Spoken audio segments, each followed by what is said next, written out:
joining me for another day text with Greg Stafford, me, where we meet every weekday morning. My cat just came over. Where we meet every weekday morning, to consider a portion of the biblical record. We also consider other ancient related histories, sources of knowledge and wisdom. The goal is to start or end our day, wherever you are in the world, with information that's beneficial. Something that we can use and take with us into the world to better our lives and the lives of other people whom we meet. So we do these day texts every weekday morning, 5 a.m. Pacific Standard Time. And then on Saturdays we do a CW Jah Talk show where Christian Witnesses of Jah, that's CWJ, meet to discuss some of the things that we believe, which primarily involve three things: belief in the God Jah, accepting the biblical Messiah Jesus, and treating others the way we want to be treated. That's it. We have other beliefs, of course, related to the Bible and other aspects of life, but we promote these three things above everything else, and we set aside our beliefs about other things so we don't get caught up and distracted with arguments about things that aren't as important as the three. All right, so feel free to join us this Saturday. At the end of this day text video, I will announce the title of this Saturday's Jah Talk show. But let's get to the text, and we're working our way through the New Testament. Good morning, everybody. We're in the letter to Titus, and we're in chapter 2. Paul refers to Titus in other letters, as I mentioned in the first video on the book of Titus. And Titus was a Greek who was able to resist a number of attempts by some Jewish Christians, but Jewish Christians that were more loyal to the law than to what they were learning in reference to Jesus and his fulfillment of the law. And so they made it difficult at times for people like Titus, as you can read about in Galatians chapter 2. So Paul's writing Titus this letter, and he's talking to him about a lot of the things that they've had to deal with. Oh, excuse me. Let me get my cat here before she creates a little disturbance. So he's giving him information that is useful both for himself and in dealing with others in the first century, around a time which was just a few years before the destruction of the temple in Jerusalem in 70 AD. So we're in the mid to late 60s when this letter was being written. And I'm going to go ahead and read chapter 2, verses 7 through 10, and then we'll make a brief application, talk a little bit about this Saturday's CW Jah Talk show, and we'll be on our way. Okay, so Titus chapter 2, verses 7 through 10 read, "You must present yourself as an example of good works in all things. In what you teach, show honesty, integrity, with respect. You must present a healthy message no one can criticize. This way, the one who is from an opposing position might be moved to reconsider, having nothing bad to say about us." Verse 9, "Employees are to obey their respective employers in all things, to be pleasing, not argumentative. Employees are not to embezzle or defraud, steal. Instead, they must give evidence of complete, morally correct trust.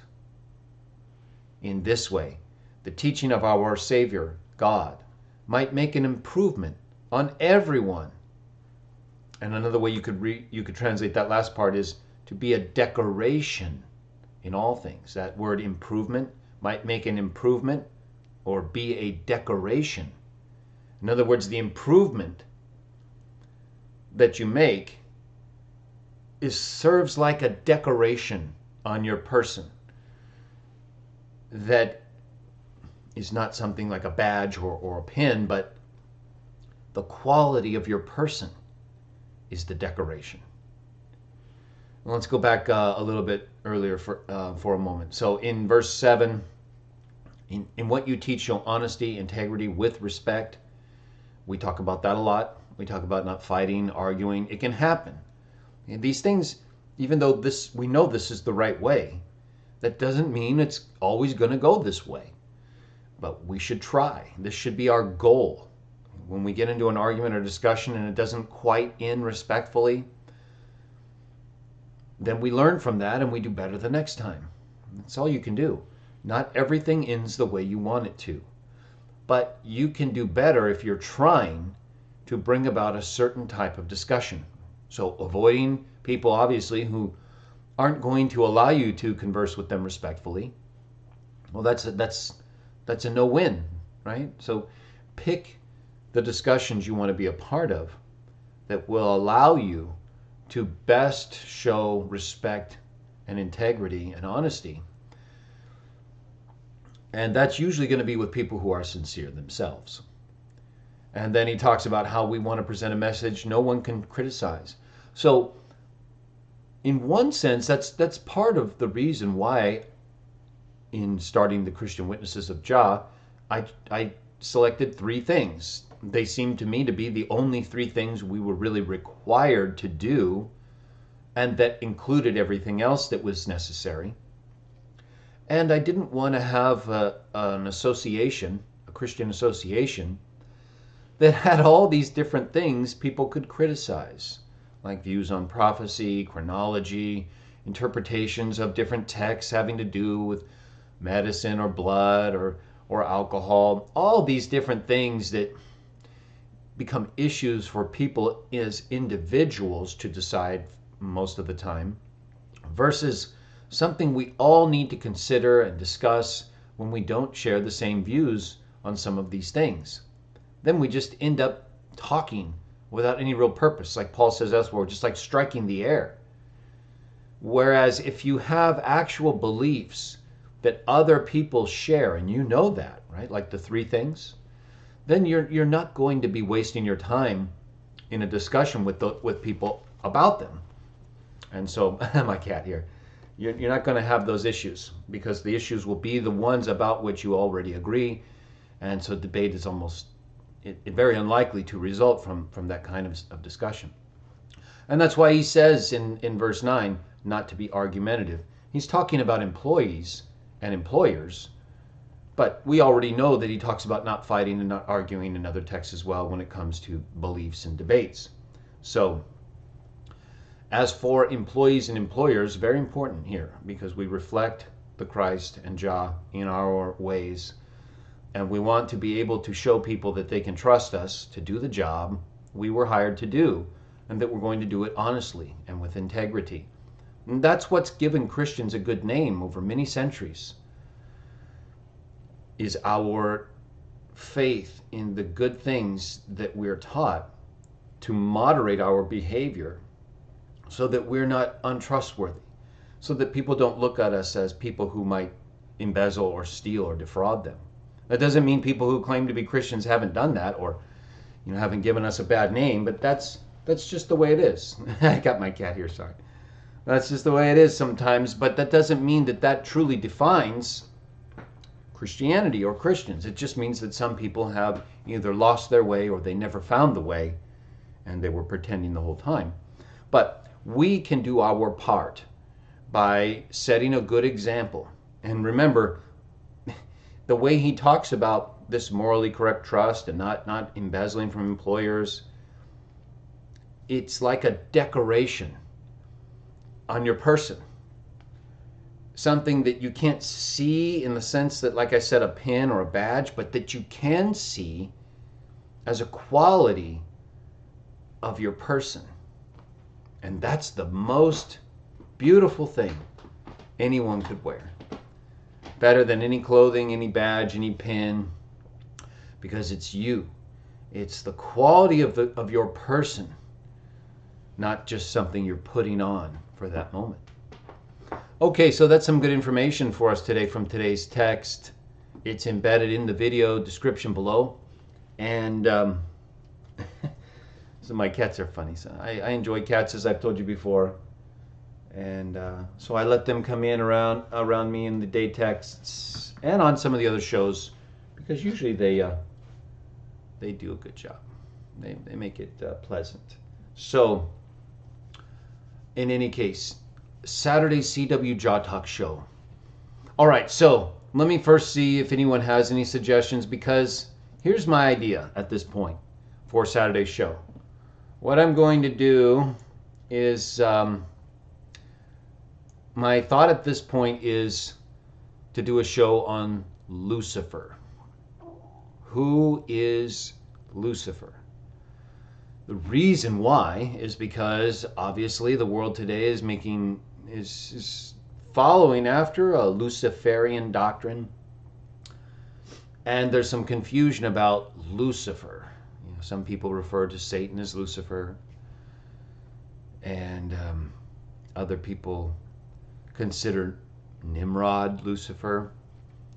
And we can read the text that speaks of Lucifer, or the reference that is made to Lucifer in the Latin text of Isaiah.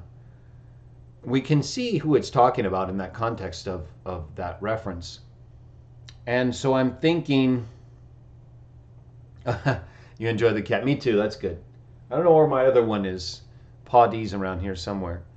So I think that's what I'm going to do, because of the confusion and or promotion of Luciferianism and this whole idea of the light bringer and lightning and all these references that people are using. You know, they cause a lot of the confusion, these Luciferians, because, you know, they'll try to mix references, like references to Lucifer, the light bearer in Isaiah, but then they'll refer to texts like when Jesus sees Satan falling from heaven like lightning.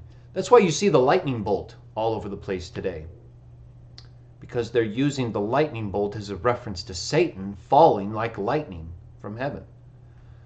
But that doesn't refer to Lucifer there. So they're connecting the idea of lightning and light bearer, the ones who make that connection. But there's a lot of confusion, which is the trademark of a lot of these belief systems. So it's no surprise.